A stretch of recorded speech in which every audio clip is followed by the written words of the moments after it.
संगमनेरमधील अमृतवाहिनी अभियांत्रिकी महाविद्यालयात आज शिवछत्रपती फायर अँड सेफ्टी महाविद्यालयाच्या वतीने मॉकड्रिलचं आयोजन करण्यात आलं होतं। या मॉकड्रिलमध्ये ERT Shivchhatrapati emergency response team, QRT team Ahilyanagar, NDRF श्वान पथक, बॉम्ब डिफ्यूज पथक, अग्निशमन दल तसेच रुग्णवाहिका आणि पोलीस प्रशासनाने सहभाग नोंदवला।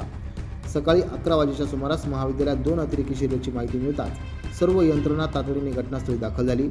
यानंतर NDRF आणि बॉम्ब पथकाने विद्यार्थी आणि विद्यार्थिनी असलेल्या खोल्यांमधून अतिरेक्यांना ताब्यात घेतलं। या संपूर्ण चकमकीत काही विद्यार्थी जखमी झाल्याचे दाखवण्यात आले।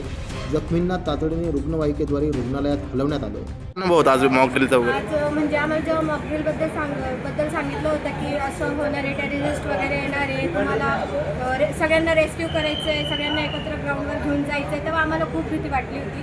पण जेव्हा आम्ही असं संकट आलं ना, आम्ही जेव्हा सामोरे गेलो त्याच्यात, तेव्हा आम्हाला असं फील झालं की नाही काहीतरी आहे याच्यात, म्हणजे रेस्क्यू करणं।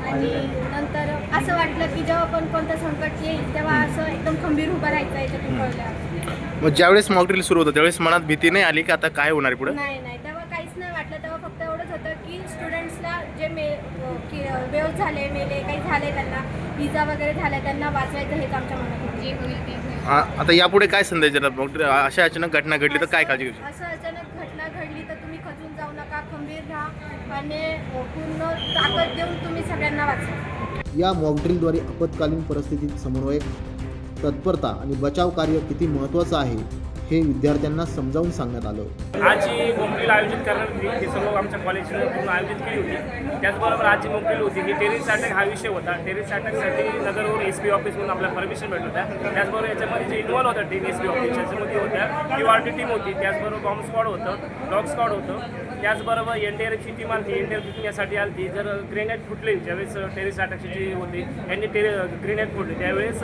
न्यूक्लिअर ॲक्टिव्हिटीज होऊ शकत होत्या, म्हणजे न्यूक्लिअरचं म्हणजे सांगण्यात थोडं रेडिएशन होऊ शकत होतं। त्याच्या जे आपण जे ग्रेनेड फोडले त्याच्यामुळे रेडिएशन होऊ शकत होतं, त्यामुळे आपण NDRFच्या टीमला बोलवलं। त्याचबरोबर आपली जी शिवछत्रपती इमर्जन्सी रिस्पॉन्स टीम आहे ती पण इथं कार्यरत होती आणि सगळ्यांनी मिळून अतिशय उत्कृष्टपणाने ही रेस्क्यूची मॉकड्रिलचं प्रात्यक्षिक करून दाखवलेले आपल्या सर्वांसाठी। या मॉकड्रिलमध्ये संगमनेर तालुका आणि शहर पोलीस दलानेही सक्रिय सहभाग घेतला।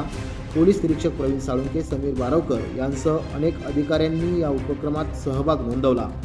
सायरनचा आवाज, बचाव कार्याची धावपळ आणि जवानांची तत्परता यामुळे संपूर्ण परिसरात काही काळ वास्तव परिस्थितीचा अनुभव निर्माण झाला। एकूणच अशा मॉकड्रिलमुळे आपत्कालीन परिस्थितीत नागरिकांनी आणि यंत्रणांनी कसं वागावं याचं महत्त्वाचं प्रशिक्षण मिळाले असल्याची भावना विद्यार्थ्यांनी व्यक्त केली। नवतेज महाराष्ट्रासाठी प्रतिनिधी अमोल वाघमोडे, संगमनेर।